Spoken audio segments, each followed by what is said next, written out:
Nas últimas semanas, o setor empresarial e o mercado financeiro foram surpreendidos com a notícia do rombo de 20 bilhões de reais no balanço contábil das lojas americanas. Além do valor elevado e suas implicações, o caso traz à tona a relevância das boas práticas de ESG, sigla usada para definir questões ambientais, sociais e de governança na gestão de uma empresa. Afinal, como evitar inconsistências nos balanços do seu negócio? Quais as lições que o caso Americanas deixa e os reflexos para a economia? Qual é a importância do ESG para a sustentabilidade das empresas e das organizações? É sobre esses assuntos que nós vamos debater hoje em mais um episódio do A Hora da Indústria.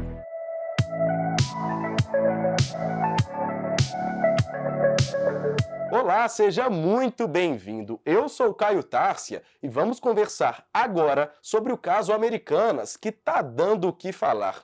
E a nossa convidada de hoje, para entender melhor o assunto, é a gerente de compliance da FIENG, Aline Azevedo. Aline, seja muito bem-vinda ao nosso videocast A Hora da Indústria. Muito obrigada, Caio, pela oportunidade de estar aqui conversando com vocês sobre esse assunto tão relevante que já tornou o ano quente, né? Exatamente. E Aline, para começar, né, claro, a gente não pode fugir daquela introdução. Fala pra gente um pouquinho, o que foi esse caso Americanas, quais foram os principais desdobramentos e se a gente já consegue apontar as causas desse rombo de 20 bilhões de reais na rede. Bom, Caio, acho que é muito ainda cedo a gente tentar apontar causas assertivas e apontar culpados. Eu vou me reservar a comentar aqui o que foi divulgado, né, pela mídia e pelo próprio ex-CEO, Sérgio Rial, que deu uma entrevista coletiva ao BTG Pactual, né, e aos investidores. Vou deixar a responsabilização, o apontamento de culpados aí para as autoridades competentes que estão investigando o caso, existem vários processos abertos. Mas o que envolveu o caso Americanas? Na verdade, um tipo de operação contábil, né, que a loja fazia. E o que ela fazia? Essa operação se chama risco sacado. E o que significa isso na prática? É como se houvesse uma antecipação de pagamento aos fornecedores. A Americana comprava bens, né, para revender produtos e inseria um banco para financiar essa transação. Então, os fornecedores recebiam e a Americanas ela passava a ser devedora desses bancos.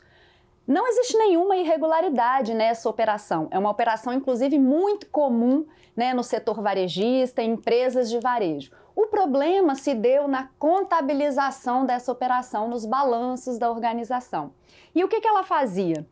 Ela pegava essa dívida com os bancos e apurava na conta de fornecedores, ao invés de apurar na conta, né, de despesas financeiras, porque essas operações, enfim, têm juros. E com isso, houve um impacto na conta de resultados da empresa. Então, para o mercado, para os investidores, essa dívida ela não aparecia de uma maneira clara. Essa dívida que a Americanas tinha com os bancos, ela aparecia numa conta de fornecedor, mas não aparecia na contabilização correta, demonstrando a existência dessa dívida. E isso é muito relevante para esse caso, por quê? Porque a Americanas ela é uma empresa de capital aberto, ou seja, ela negocia ações no mercado de capitais. Então você, quem enfim, né, gostar de fazer investimentos em mercado de ações, poderia ter uma ação da Americana e sem saber que ela, na verdade, contabilizava aí uma dívida, porque, na verdade, ela estava escondida dentro dessa ginástica contábil que era feita na loja. Legal, Aline. E já tem alguns meses, né? Foi no inicinho de janeiro que esse caso veio à tona. A gente já consegue apontar reflexos para a empresa e também para o mercado financeiro desse caso que tomou conta das manchetes de jornais, né? Enfim, viralizou muito na internet. Então a gente já consegue trazer alguns desses reflexos? Claro, já temos impactos significativos. Para a empresa, e que inicialmente ela estava trabalhando com a possibilidade de mais aporte de capital, isso não ocorreu. O que aconteceu de fato é que a empresa hoje ela já está com uma recuperação judicial em andamento, né? Um processo judicial, não é uma decretação de falência, é diferente, é um processo justamente para a empresa tentar se recuperar.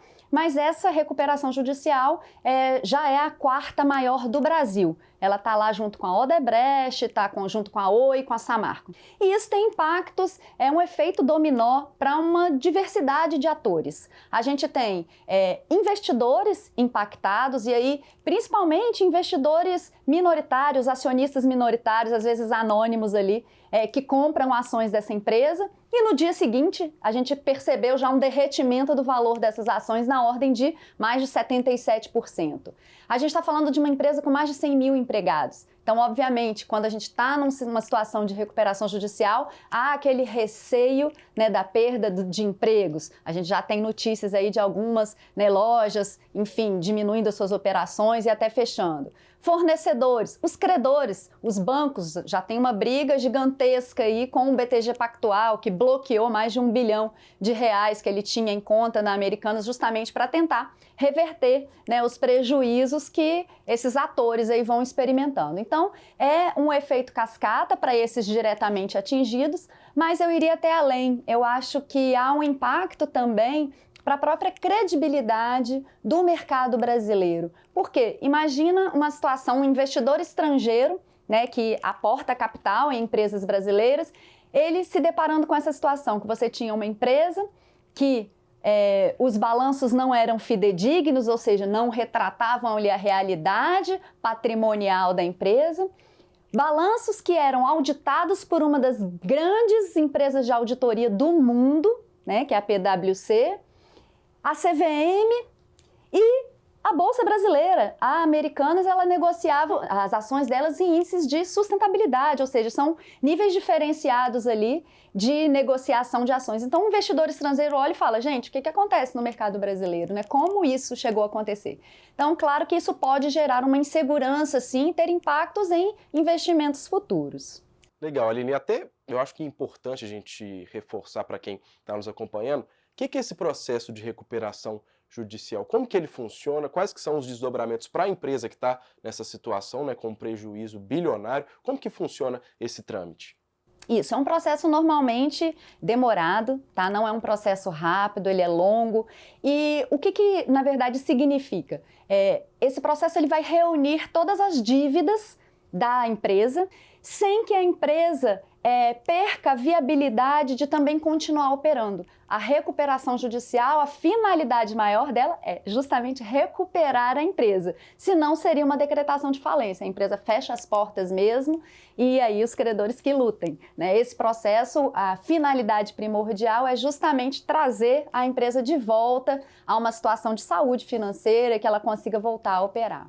Aline, hoje eu vou aproveitar a sua presença aqui. Muita gente com certeza já ouviu falar da sigla ESG, mas muita gente não faz ideia do que é, como ela funciona e qual que é a importância dessas boas práticas para evitar rombos exatamente como esse que aconteceu nas lojas americanas. Explica pra gente o que são essas boas práticas e como que elas devem ser inseridas no meio corporativo.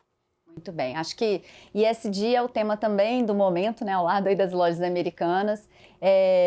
O que eu tenho para falar do ESG primeiro é o seguinte, ele não é um tema novo. Na verdade, essa letrinha ela surgiu em 2004, foi uma provocação do então secretário-geral da ONU, Kofi Annan.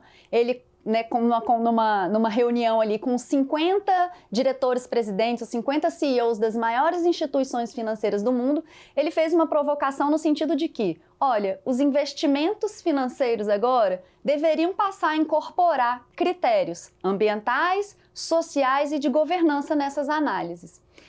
Então, muita gente até fala assim, o ESG é uma evolução da sustentabilidade. Não, a sustentabilidade, ela continua como um conceito que deve aliar, né, a exploração correta do meio ambiente com o respeito e as boas práticas de responsabilidade social, tudo isso aliado ao desenvolvimento econômico da empresa. Para quê? Para que a empresa ela não esgote todos os recursos e ela continue, né, propiciando geração de valor aí para as futuras gerações.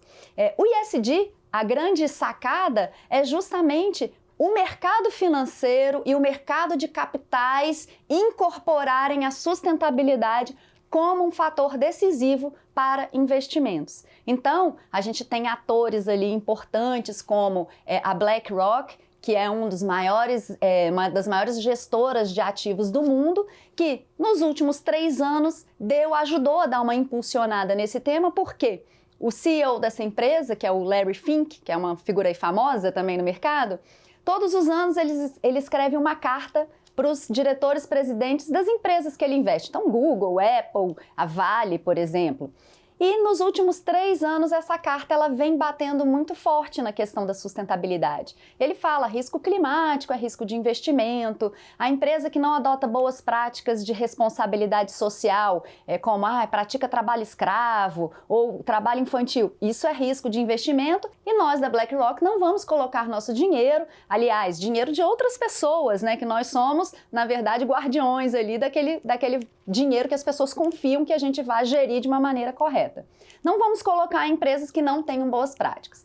Então, essa letrinha ela passou a ser ditada aí pelo mercado de capitais e mercado financeiro. E esse é o grande boom do tema, porque também é um efeito dominó. Uma multinacional, ela passa a ser cobrada, né, por boas práticas e ela passa a cobrar dos seus fornecedores, esses fornecedores dos seus fornecedores e por aí vai. O que é o desafio dessa pauta hoje? Eu acho que o caso das Americanas, inclusive, mostra muito isso, é a necessidade de uma visão holística, ou seja, de uma visão global para esse tema. Por que eu digo isso? Porque muitas vezes a gente, quando fala em ESG, em sustentabilidade, tem uma tendência muito natural a pensar em aspectos de meio ambiente. Então, as pessoas associam logo a pauta da descarbonização, de mercado de carbono, de gestão de resíduos, mas o caso da Americanas, ela mostra que essa pauta é muito mais ampla. O problema da Americana não foi gestão de resíduos ou um desastre ambiental, foi um problema nítido de governança e compliance, né? Um dos pilares do compliance é a exatidão dos seus registros contábeis, o que não aconteceu no caso das Americanas. Então, acho que uma grande lição fica uma visão ampliada para a pauta ESG. A gente não está falando só de pautas de meio ambiente, a gente não está falando só de diversidade, a gente está falando de um universo de questões e que passam pela governança corporativa como base. A empresa que não inserir a sustentabilidade como propósito, o ESG dela, ela vai ser, a gente brinca assim, sem o G, o ESG vai ser voo de galinha, né? Até tenta bater asas, mas não vai seguir em frente. A gente vê, então, que não são só grandes empresas que devem aplicar essas boas práticas, né? Isso a gente consegue ampliar para todo o ambiente corporativo, né, Aline, então? Para todo o ambiente corporativo, para empresas de diversos portes, tamanhos e segmentos. Inclusive, essa é uma preocupação muito grande da FIENG. A FIENG, nesse tema, ela vem atuando muito como uma impulsionadora de conhecimento, né? Nós temos grandes frentes de atuação. Aliás, isso se alinha muito com o nosso novo posicionamento, nosso propósito de unir a força da indústria, né, com o poder das ideias para criar, capacitar e transformar. Então, isso é uma razão de ser da FIENG, que é o quê? Da maneira que a gente conseguir, seja compartilhando conhecimento, seja prestando serviços de forma customizada para a indústria mineira, a gente conseguir transformar a indústria mineira na indústria mais desenvolvida e mais sustentável do país. Aline, você me antecipou aqui exatamente esse ponto que eu queria falar agora. Como que a FIENG, representando toda a indústria mineira, pode atuar perto dessas empresas, né? Como que tem sido feito para a gente conseguir avançar nesse sentido aqui no nosso estado? Isso, como eu disse, a gente tem muitos produtos de compartilhamento, de conhecimento, de conteúdos, a gente tem cartilhas, e-books ESG, né? A gente faz muitos eventos também relacionados a esse tema, temos o Imersão Indústria, que esse ano, inclusive, vai ter uma pauta muito direcionada para o ESG, mas também as áreas de negócio da FIENG, elas possuem produtos muito customizáveis e que já inseriram o ESG como uma pauta estratégica hoje na prestação de serviços para a indústria. Aline, então, por tudo isso que você já falou aqui, a gente consegue tirar alguns aprendizados desse caso Americanas, né? Certamente. Eu acho que o maior aprendizado que fica é essa necessidade de reflexão do propósito das empresas. A gente veio de uma década de 90, 80 e que até acadêmicos renomados, Prêmio Nobel da Economia, ele dizia que é o Milton Friedman, ele dizia que a responsabilidade social das empresas é gerar lucro para o seu acionista. Eu acho que esse pensamento hoje ele não tem mais lugar, né? Não cabe mais essa busca obsessiva apenas pela geração de resultados para o acionista da empresa, mas sim a empresa ela tem que refletir que ela causa impactos em vários outros interessados, em várias outras pessoas, que a gente chama de stakeholders ou partes interessadas. Então ela tem que olhar para a comunidade, para os fornecedores, para os empregados, né? Para os investidores, para os acionistas também, enfim, um olhar mais ampliado. Então quando a empresa ela insere no seu propósito que o lucro, que ele vai ser uma consequência daquela transformação que ela quer gerar no mundo, fatos como esse não acontecem mais.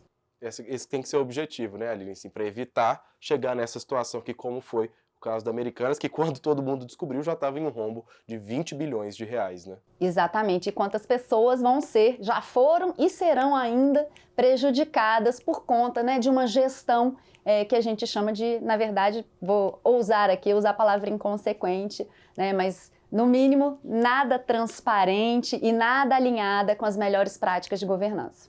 A conversa voou. Quero te agradecer muito pela presença aqui, né? Foi muito esclarecedor e eu acho que é muito importante a gente trazer pautas como essa para a gente tentar evitar novos problemas, pensando, claro, na indústria mineira representada aqui pela FIENG. Muito obrigado, viu, Aline? Eu que agradeço a oportunidade mais uma vez e permaneço à disposição.